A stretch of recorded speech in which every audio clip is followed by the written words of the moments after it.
জয় রাম, জয় গুরু, নমস্কার। গল্প কথায় রাম ঠাকুর চ্যানেলে সব বন্ধুদের স্বাগতম। বন্ধুরা, আজকে আমি একটি গল্প সংক্ষেপে আপনাদেরকে বলে শোনাই।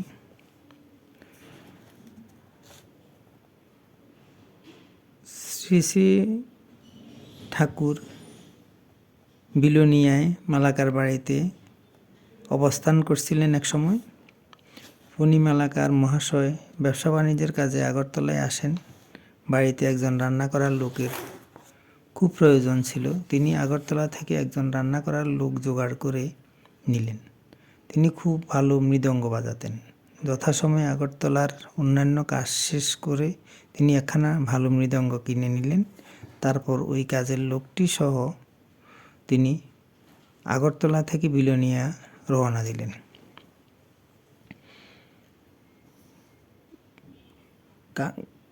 কাকড়াবন পৌঁছবার 1 মাইল আগে একটি কলোনি ছিল। যাওয়ার পথে সেখানে দূর থেকে একটা গাছের গুঁড়ির মতো কি একটা পড়ে আছে দেখা যাচ্ছিল। ফণিবাবু মৃদঙ্গতে আস্তে আস্তে টোকা মেরে মেরে ঠাকুরের নাম করতে করতে চলছেন।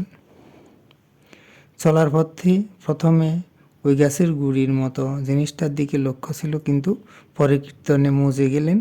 তখন গাছের গুঁড়ির কথা আর মনে নেই। কীর্তনে মজে চোখ আধবোঝা অবস্থায় ঠাকুরের নাম করতে করতে পথ চলেছেন। তিনি সঙ্গীদের সকলের চেয়ে প্রায় 15-20 হাত সামনে কীর্তনানন্দে বিভোর। হঠাৎ বিরাট এক হা আওয়াজে তার খেয়াল হলো। তিনি চেয়ে দেখেন সামনে 2-2.5 হাত দূরত্বে দাঁড়িয়ে আছে একটি বিরাট বাঘ।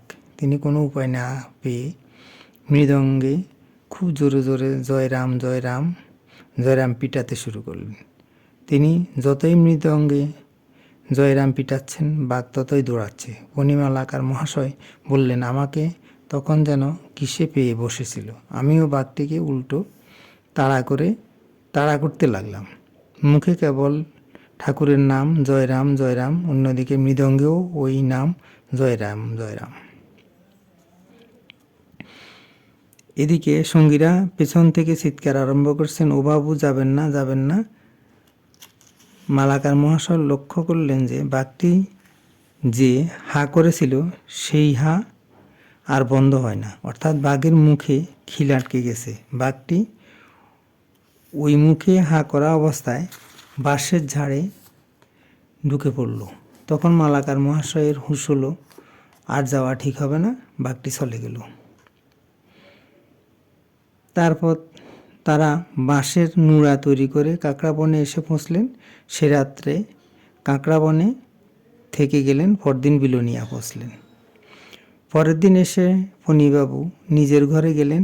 হাত পা ধুয়ে একটু পরিষ্কার হয়ে ঠাকুরের কাছে গেলেন। ফণিবাবুকে দেখে ঠাকুর বলে উঠলেন, বাঘেও খেতে পেল না। ফণিবাবু বললেন, বাঘে আমাকে আক্রমণ করেছিল, তুমি কি করে বুঝলে?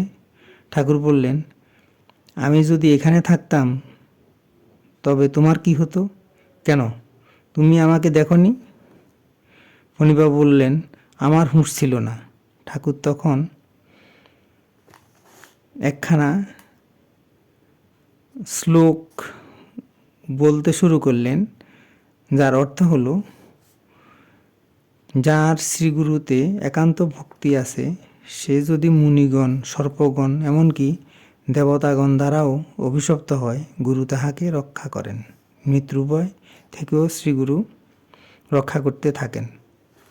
মালাকার মহাশয় শ্রী শ্রী ঠাকুরের মুখনিসৃত গুরুগীতার এই শ্লোকগুলি প্রাণভরে শুনলেন। তারপরে ঠাকুরকে প্রণাম করে ঘরে গেলেন।